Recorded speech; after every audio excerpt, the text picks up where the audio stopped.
Okay, let's do a little more in-depth video than my last one. With more of just a rant, I guess, than an actual is living in Florida worth the cost. So the big question is for everybody, obviously, what is the cost? If you think about moving here,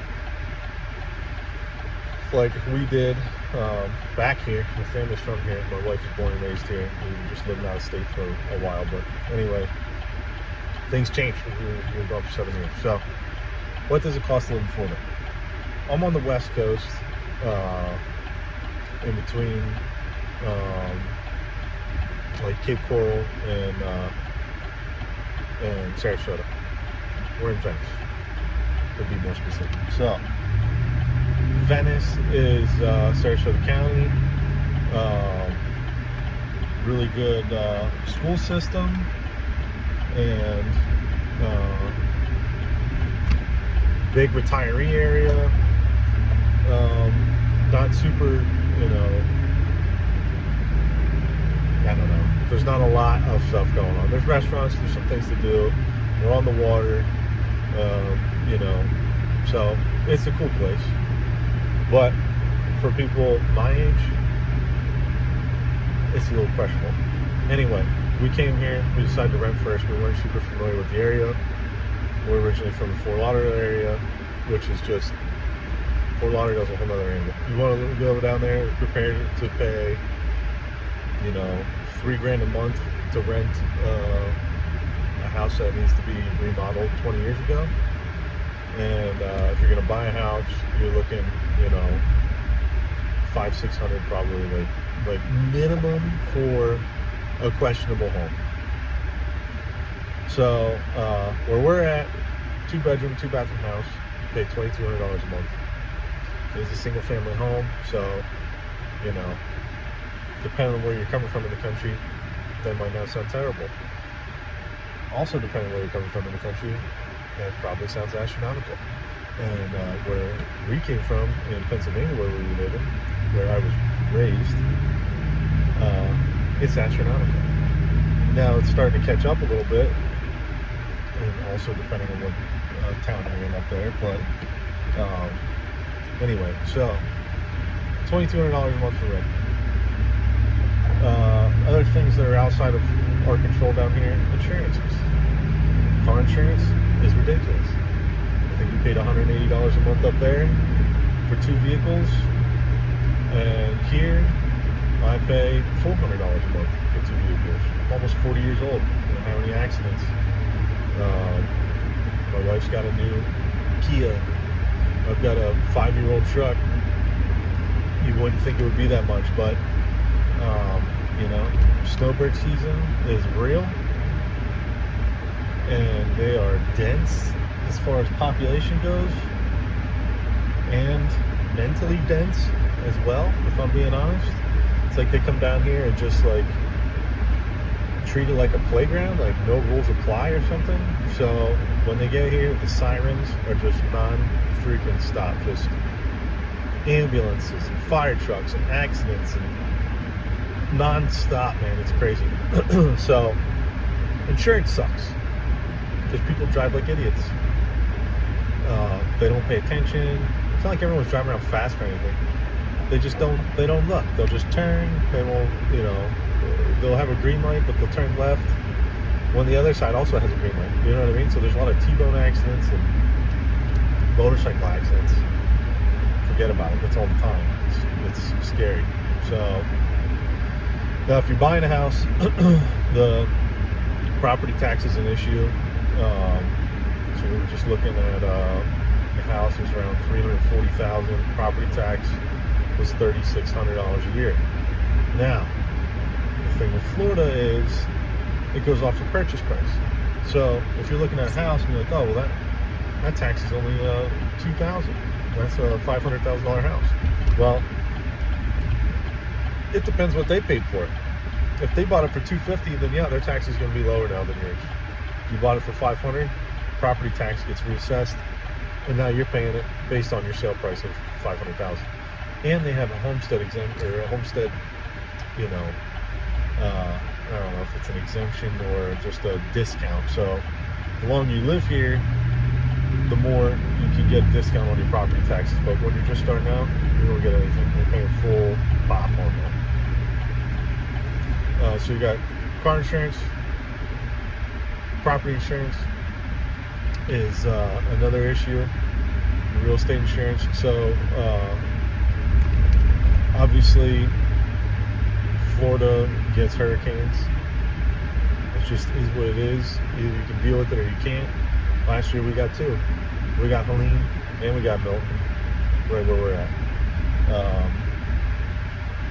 Nothing happened to our house. We blew our fence over, but we rented it, or we're renting it, so whatever. It wasn't on us to fix it. But nothing else crazy. We lost power for, I think, the day.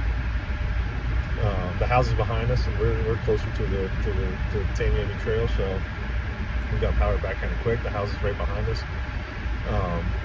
They were out of power for almost a whole week, probably because I guess they're on a different grid that wasn't priority. I'm not sure. So that's another thing. So anyway, property insurance, homeowners insurance. We don't have it, but we have some friends here. Talk to them. You're looking, number one, there's a lot of companies that pulled out, so it's a pain in the butt.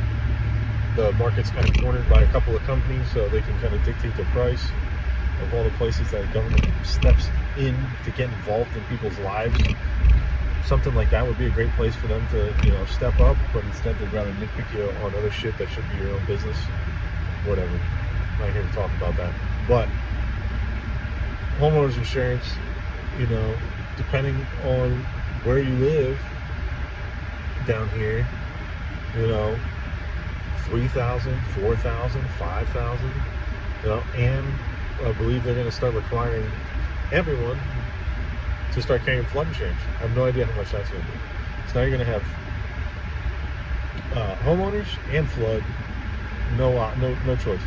Obviously, if your house was paid for, you can self-insure. You don't have to carry insurance, but something to think about. Roofs are crazy down here. If you have like a tile roof, terracotta or concrete tile or whatever, they're insane. 50, 60 grand, to get your roof replaced.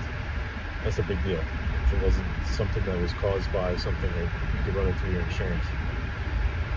So, traffic, again, depends where you're at. We're in Sarasota County.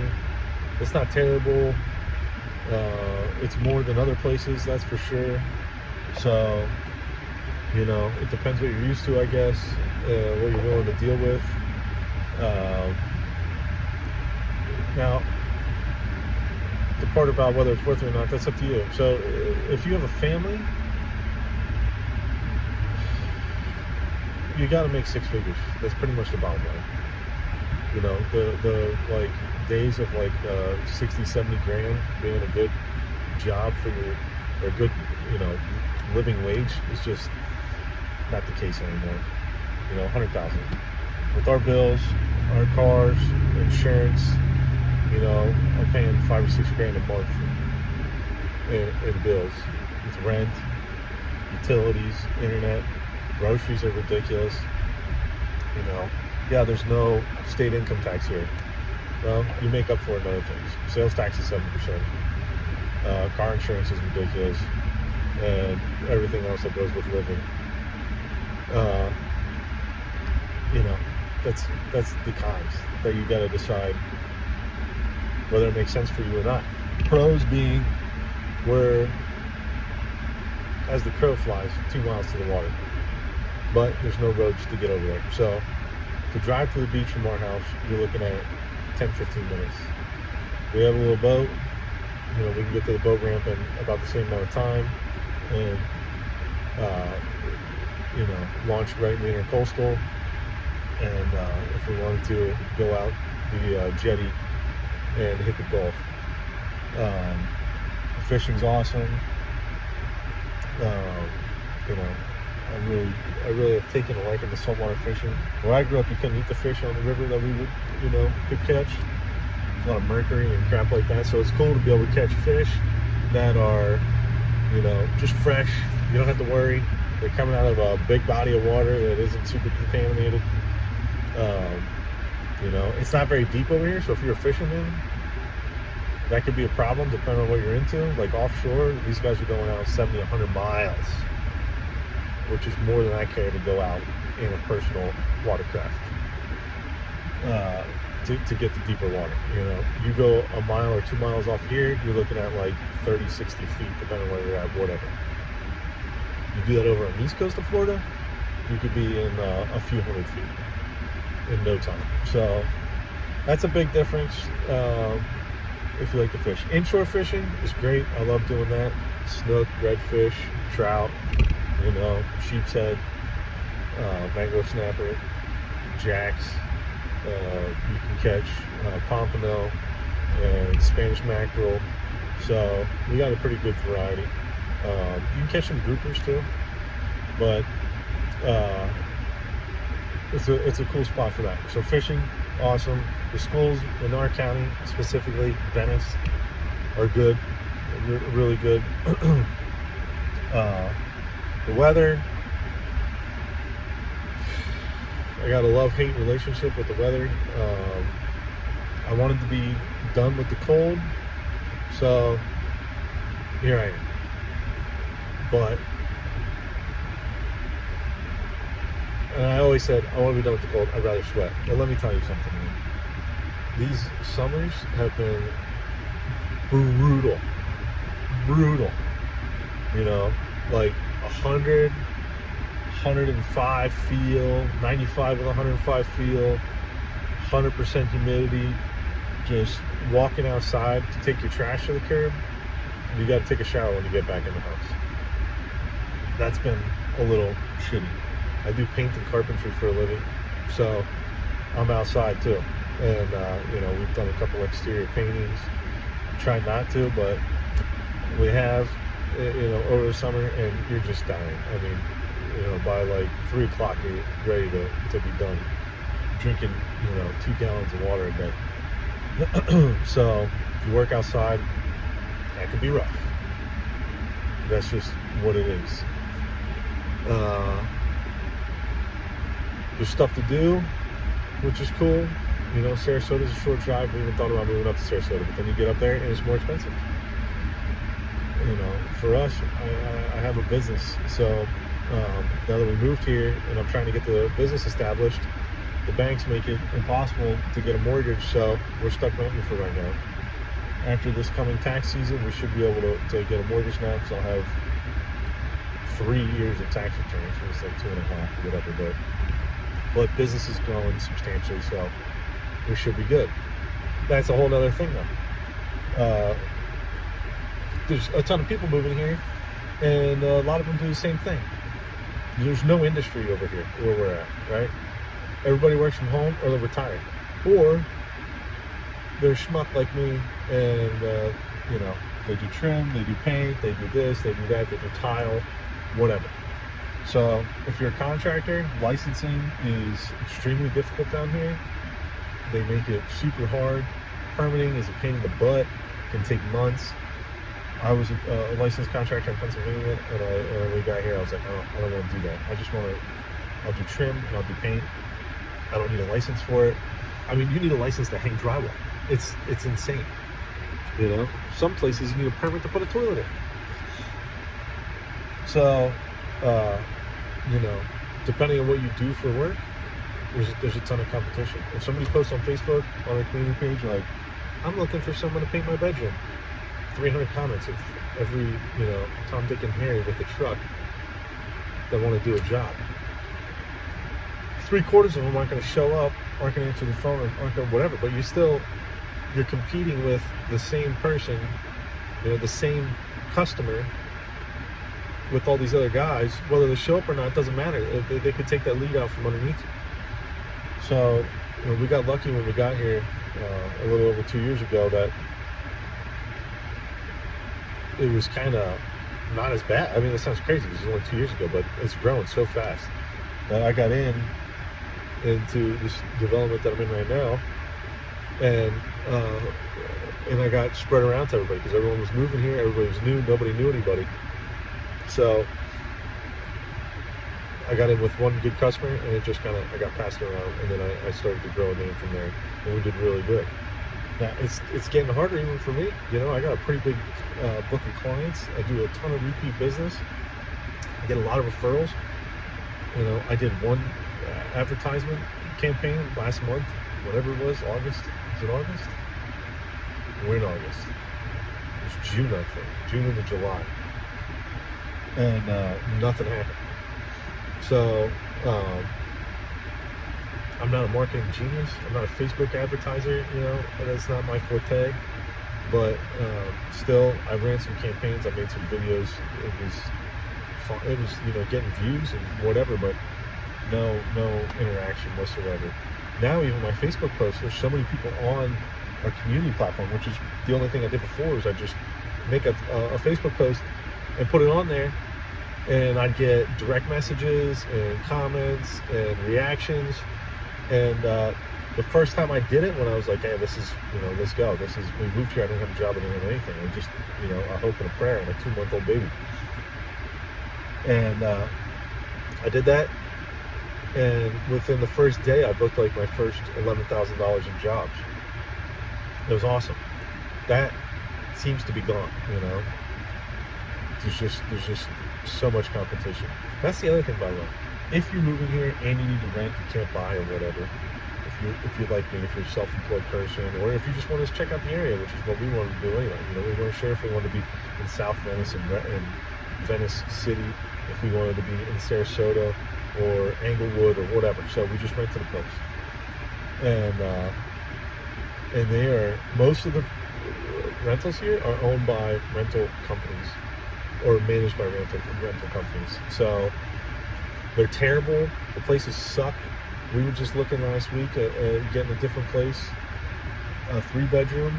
They want $22, $23, $24, up to $2,800 a month, and they're not even maintained. They are dirty. They're outdated. They smell. Some of them don't even have a garage. A lot of them don't have a fenced-in yard if you have kids or pets or anything.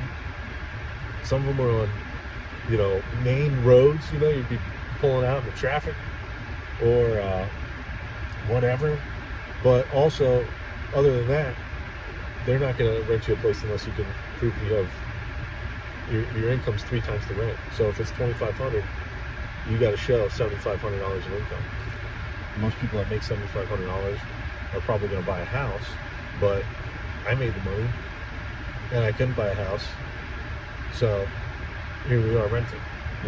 We were lucky enough to find an individually owned home, right? And the landlord's a great dude, lives here and worked here and everything, and but it's still a rental property. They don't care that much, So I end up fixing stuff and whatever, trying to keep the place looking presentable for us to live in, So is it worth it to be in Florida? I don't know. You better make good money, right? You better do your homework. A lot of flood zones. That might not matter soon because they're making everybody carry flood insurance. So I don't know. It's probably still going to matter, right? If you live outside of a flood zone and have flood insurance for hurricane purposes, it's probably going to be cheaper than if you live in a flood zone and you need to get flood insurance anyway because you're still more likely to flood. So you got to look at the flood zones. You got to look at the schools because those are definitely good and bad pockets of schools. Same thing with neighborhoods. If you're in certain areas like Venice, there's not really a bad neighborhood. There's like shitty houses, but it's because it's all old people, and some of them just can't keep up with them anymore. They just get run down. A lot of 2-bedrooms. This was really like built as a retirement area. It's starting to change a little bit, but you know what? Not that much. It's hard to make friends. I don't find the people to be so welcoming, and it's not my Floridian people. It's a lot of people from all over the place. New York, New Jersey, Chicago, Michigan, wherever that is, Detroit. They're from all over the place. So I don't know if people are shy, if people lost their social skills, or if people are just reserved, or I don't know what the deal is, but it's hard to make friends. If you retire, they seem to make friends on the pickleball court like nobody's business. But for us working people that aren't playing pickleball at 10 a.m. on a Wednesday, it's a little more challenging. So is it worth it? It can be if you are okay with those things. If you're okay with the heat, winters are great. Here specifically, we get some cool days where you need to throw on a sweatshirt. You might feel like you need pants in the morning because it's in the 40s, but it'll be 75, before you get home. So it's hot. It's expensive to live, and it can be congested, and the people can be standoffish. That's the downfalls. Good things: we don't get snow. We are surrounded by water. If you like to fish, there's lots of county, state parks. If you want to go, be in some nature. It's not the mountains by any means. They're not like crazy wilderness parks either, but lots of kids parks. There's lots of stuff for kids that is cool too. Like, my wife takes our son to a lot of like mommy and me type classes, little gym classes for him, music classes for him. He's only 2, so he's been doing this stuff his whole life basically. She's been taking him since he was a little baby, and it was just a cool way for them to get out. So lots of stuff like that to do. Depending on where you're at, if you're closer to one of the cities, there's more going on. We have festivals. We have Shark Tooth Festival. We've got the Sun Festival. We've got Holiday Parade, and we've got a boat parade, and so there's definitely cool things about it. And that's kind of what you pay a premium for. Places are cheap because nobody wants to live there. Places that are more expensive, there's more shit going on and more things that people want to do. So there's a higher demand, right? Is there a place in the middle? I hope so, because I would like to find it. Stuff to do, better cost of living, maybe not everything to do, maybe a short drive to everything to do, better cost of living, less traffic, not so many old people. No offense to old people, I've got grandparents, I love you, but when you all get together in one place, it just makes for a terrible time for everybody. So that's it. That's all I can tell you. That's just some realistic numbers on things, and if you can afford it, great, enjoy yourself. If any of that sounds like it's way too much for you, then you probably shouldn't move here. And I don't want to see you put yourself in a bad position, but that's the truth of it.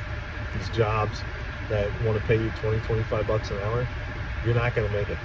Maybe if you're on your own and you find some place to rent for $1,500 a month, but that's like what you're going to be paying for a 1-bedroom apartment somewhere. $1,500, $1,800, and depending on where you live, it's more. Could be a little bit less too, but you might be in the middle of nowhere. So it's all relative, I guess. But that's it, man. Hopefully that gave you some more definitive ideas or costs that I didn't really give you in the last video. So appreciate you guys. Have a good one.